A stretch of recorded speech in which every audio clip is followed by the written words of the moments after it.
দেহ সেবাময়, মন সঙ্গীতময়, প্রাণ আনন্দময়, আত্মা প্রেমময়।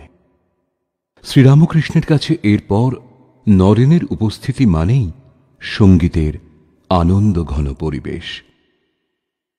তিনি এলে প্রায় শ্রীরামকৃষ্ণ বলতেন, গানা নরেন, ওই গানটা একবার গানা। এখন বসন্তকাল, 1882 সালের মার্চ মাস। দক্ষিণেশ্বর মন্দিরের কাছে ভক্তরা এদিক ওদিক পায়চারি করছেন। মাস্টারমশাইও পঞ্চবটী ইত্যাদি স্থানে বেড়াচ্ছেন। বেলা আন্দাজ 5টা।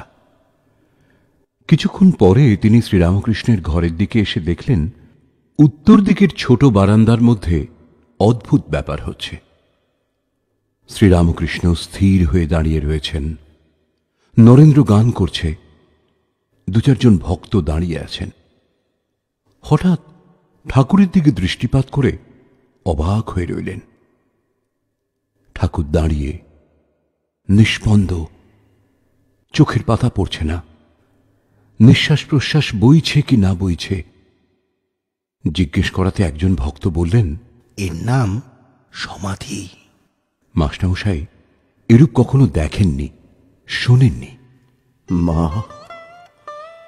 মা, জয় মা। অবাক হয়ে তিনি ভাবছেন, ভগবানকে চিন্তা করে মানুষ কি এত বাহ্যজ্ঞান শূন্য হয়? নরেন্দ্রনাথ ওই দিন ঠাকুরকে শুনিয়েছিলেন ত্রৈলোক্যনাথ সান্যাল রচিত কীর্তনাঙ্গের একটি গান।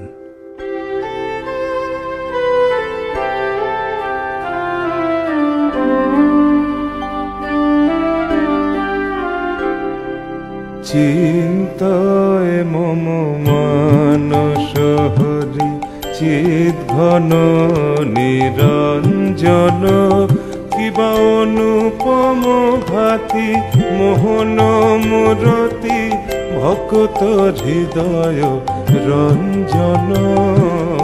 চিন্তায় মম মানস হরি চিদ্ঘন নিরঞ্জন।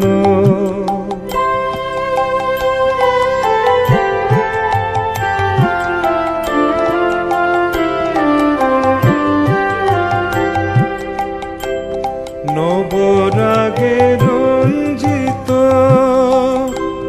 কোটি শশী বিনিন্দিত, কিবা বিজলি চমকে সে রূপ আলোকে পুলকে শিহরে জীবন। হৃদি কমল আসনে ভাব তার শ্রীচরণ, দেখো শান্ত মনে প্রেম নয়নে অপরূপ প্রিয় দর্শন। চিন্তায় মম মানস হরি চিদ্ঘন নিরঞ্জন।